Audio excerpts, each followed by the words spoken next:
പക്ഷെ ചിലരുടെ സങ്കടം നമുക്ക് വല്ലാതെ ഫീലിംഗ് ആവും. നമ്മൾ നൗഫൽ എന്ന സഹോദരന്റെ സങ്കടം കണ്ടു. വയനാട് ജില്ലയിൽ 11 പേരാണ് ഒരു കുടുംബത്തിൽ നഷ്ടപ്പെട്ടു പോയത്. അള്ളാഹു അത്തരത്തിലുള്ള അവസ്ഥയിൽ നിന്ന് നമ്മളെയൊക്കെ അള്ളാഹു കാക്കുമാറാവട്ടെ. അതാഹു അദ്ദേഹത്തിന് ക്ഷമ പ്രദാനം ചെയ്യുമാറാവട്ടെ. എല്ലാവരും ദുആ ചെയ്യണം. പരിപൂർണമായ ക്ഷമ അള്ളാഹു പ്രദാനം ചെയ്യട്ടെ. ഉറക്കാമീൻ പറയിൻ, അള്ളാഹു അദ്ദേഹത്തിന് ക്ഷമ പ്രദാനം ചെയ്യട്ടെ. വലിയ പരീക്ഷണാണ്. സ്വന്തം ഭാര്യ മരിച്ചു, മക്കള് 3 പേര് മരിച്ചു, സ്വന്തം സഹോദരൻ മരിച്ചു, സഹോദരന്റെ ഭാര്യ മരിച്ചു, അവന്റെയും 3 മക്കൾ മരിച്ചു, സ്വന്തം മാതാവ് മരിച്ചു, സ്വന്തം പിതാവ് മരിച്ചു. ആലോചിച്ചു നോക്കുന്നു. 11 പേരാണ്.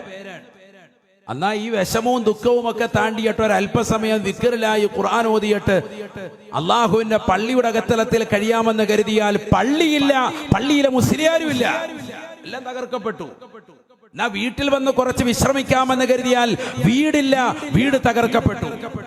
2 നില വീട് ഒരൊറ്റ രാത്രി കൊണ്ട് പരിപൂർണമായി നാമാവശേഷമായി. ആലോചിച്ചു നോക്കിൻ. അള്ളാഹു അദ്ദേഹത്തിന് ക്ഷമ പ്രദാനം ചെയ്യട്ടെ.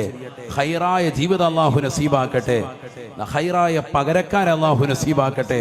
സ്വർഗത്തിൽ അവരോടൊപ്പം ഒരുമിക്കാൻ അള്ളാഹു തൗഫീഖ് തരട്ടെ.